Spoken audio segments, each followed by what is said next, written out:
Yes. So here we are with our women's wellness wisdom around menopause and perimenopause, and we're sharing our little pearls of wisdom with you today around things that are useful for you in this time of change and transition. And if you were with us before in our first video where we introduced ourselves and you got to know us a little bit about what we could share with you, Louise Calvert is Luminous. Live a luminous life. Live a luminous life. I just always get hooked on that word luminous. I love it so much. Isn't it? Yeah. It says it all, like, vibrancy. Yes, radiance. Yeah. Just shining. Yeah, shining your light, shining from the outside. Letting what's inside come outside. Yes, yeah. To illuminate the room.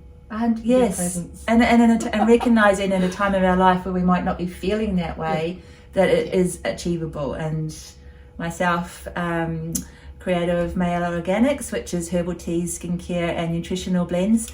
That's literally what we're all about, as well as supporting you in your everyday health and wellness journey with our creations. And we're going to talk today a little bit around menopause, perimenopause and skin. Yeah, and skin, yeah.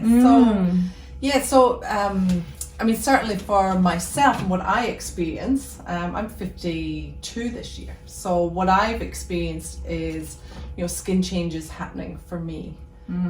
I used to, when I was a lot younger, I used to be prone to breakouts, and then that seemed to clear up, after pregnancy. And then I found that, as my skin has started to change, as my hormones have started to change and fluctuate, because as we lose our estrogen, as we know, our estrogen is what gives us that plumpness and all our curves and the plumpness to our skin.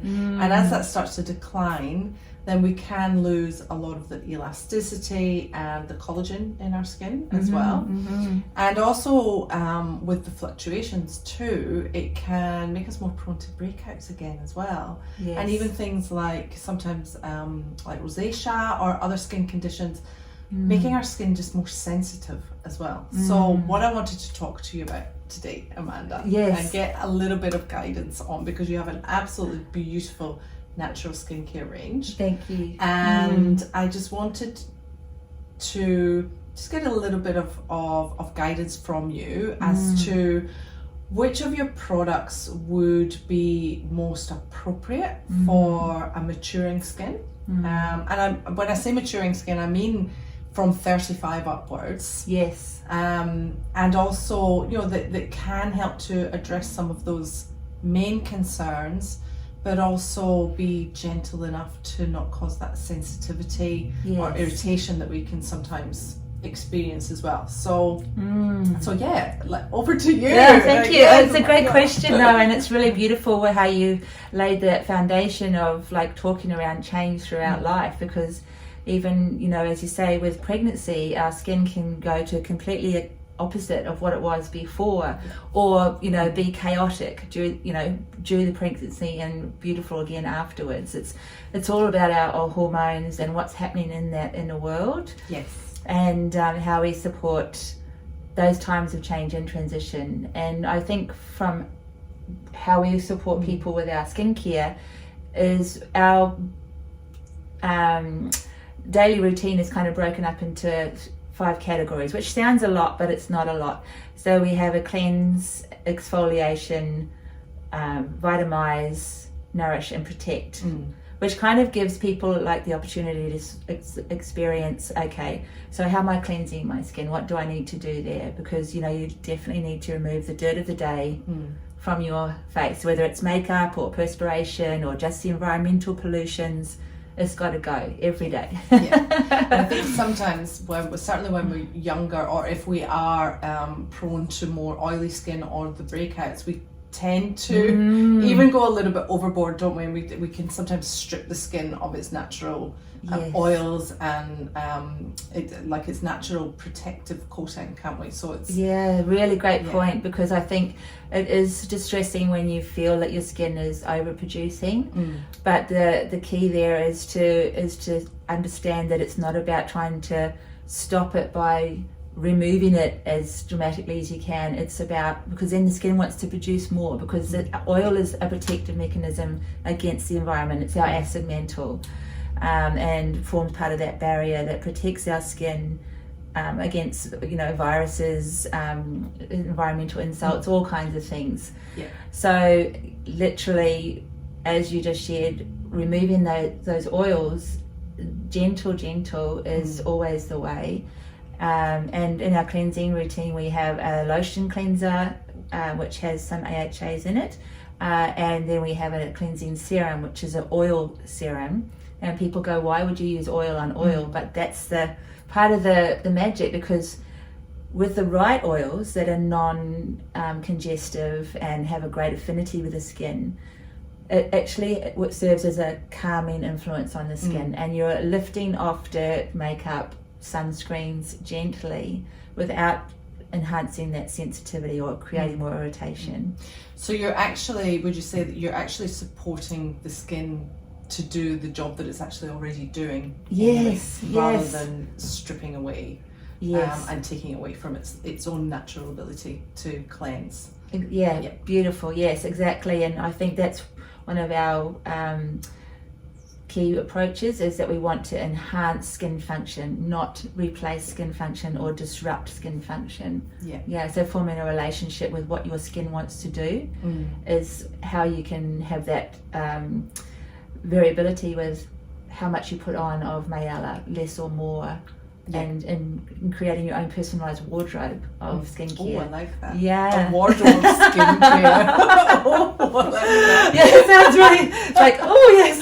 That's the ladies, we get to replace our wardrobe of skincare as well. Yeah. So we're trying to kind of have different size bottles as well, because obviously the smaller bottles are great for travel or in your bag to take to work or the gym or yoga, things like that. Or gifts, but the different sizes, you can sort of vary the ones that you're using the most. Like obviously having a big cleanser is a plus for most people, because it's the one that you're using more of. But then some of your serums, you might have 2 or 3 of the serums, and you might want to have, say, different sizes in there so that you can go seasonally or go with say busy periods of your life and know that you've got exactly what you need there to use more of. So. And that's a great point, Amanda, because I know that I find myself, my skin is very different in summer than it is in winter, especially in this climate where you've got the heat and the humidity of summer, and then everything dries up and goes cold in winter, and I can definitely feel that, like that dryness, is instant, much more pronounced, and more almost. It's almost like I can feel my skin being irritated by the cold now, even although my background is obviously not from Australia. It's from a cold country. I still feel that on my skin too. So that's a really great point, is your skincare routine is not necessarily going to be the same all year round, is it? Exactly. And I think some people, we get our favorites, and we don't always consider that perhaps something might not be suiting us at a certain time of the season, or perhaps even with work life, or even through our monthly cycle. Like over a period of time, our body will often ask for more or need less. And being sensitive to our daily needs as we do with food, our skin is the same. So that having the different sections within our skincare gives you the opportunity to choose to layer more if you need it. So as you're saying now, where the season is drier and it's colder, the skin needs more moisture and protection.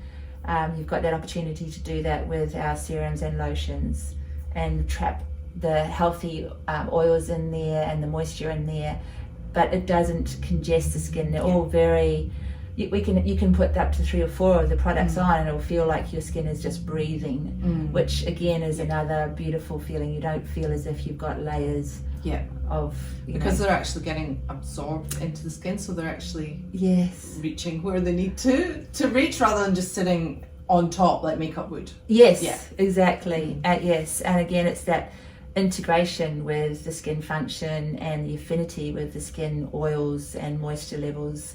And we have the beautiful Australian native extracts in every part of our skincare, and they're amazing because they're so effective and very dynamic. They're very bioactive within the skin, with how they brighten tone and that moisture plumpness that you were talking about, and serve to protect against that sort of free radical damage, which is a natural process within our skin, within our body. Yeah, exactly. And another just another point there as well, it's like your skin absorbs everything, right? Yes, it absorbs everything that you put on it and everything that it's exposed to.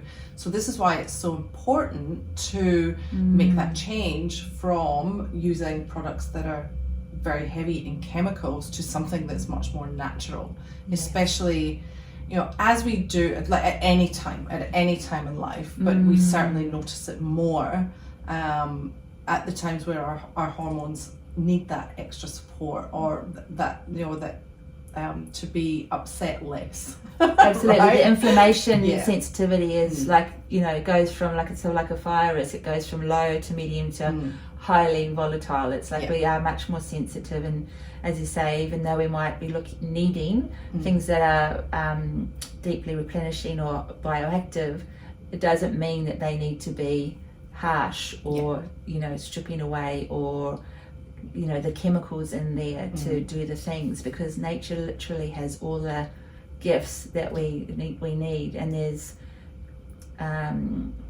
everything in what she has to offer when it's prepared in the right way and complemented in the right formulation to give those bioactive supports to your skin without it being a chemical, or and definitely not the fragrances and you know, those kind of things that just literally go through your body, store in our breast tissue, store in our lymph nodes around our body. Yes. And they're called, I mean, those chemicals are called endocrine disruptors. So that means that it actually disrupts the function and of your hormones, doesn't it? So your endocrine system is your hormone system. Yes. Right. So if you're putting all of those chemicals on your skin and it's getting absorbed into your body, then what you're essentially doing is disrupting all of your hormones. Yes. So this is why we're specifically looking at a natural product that's going to nourish your skin. It's going to, like you said, it's biodynamic. It's going to treat your skin and help your skin to do what it naturally does best. Yes, and that's an amazing point, because I think it was the Environmental Working Group, EWG, that said before we even leave the house, we can be exposed to hundreds of chemicals in our own home, and a lot of them are in our personal care products, our cleaning products. But so to consider how much of that is actually permeating in through our lungs and through our dermal tissue, it gets a little bit mind-blowing sometimes. And so definitely having that mindset of like chemical free, it's not just a trend or a greenwashing, it's a very much an important way of looking after our systems, looking after our health and well-being. And especially in times when we're going through menopause or perimenopause, that's when our bodies are going to share with us, hey, there's a lot of stuff in here that I don't need. And it's creating a lot of work for me to do what I want to do with some transitions and changes. You need to help me here, lighten the load, lighten the toxic load. Yeah, that's it. Yeah. Because we are exposed to so much in the environment anyway, aren't we? And a lot of that we can't control. We don't have any control over that. If we're living in a modern society, functioning, within buildings and with cars and other vehicles and all of the exposure that we have, but what we can control and what we can choose is what we take into our home and what we use ourselves, isn't it? Conscious choices around what we're purchasing is a very important consideration in self-care and in our wellness journeys, definitely. And as you just beautifully shared, we are powerful in that respect, and we don't have to answer to anybody else but ourselves in those choices.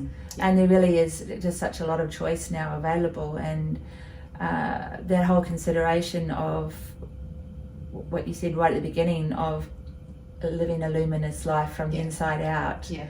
That is one of the premises of Mayella, coming from a practitioner background myself, is, what you put on your skin, what you put in your body is literally who you are, you know, within minutes, within, you know, definitely within 24 hours. Yeah, that's it. Yeah. So those choices are extremely powerful. Beautiful.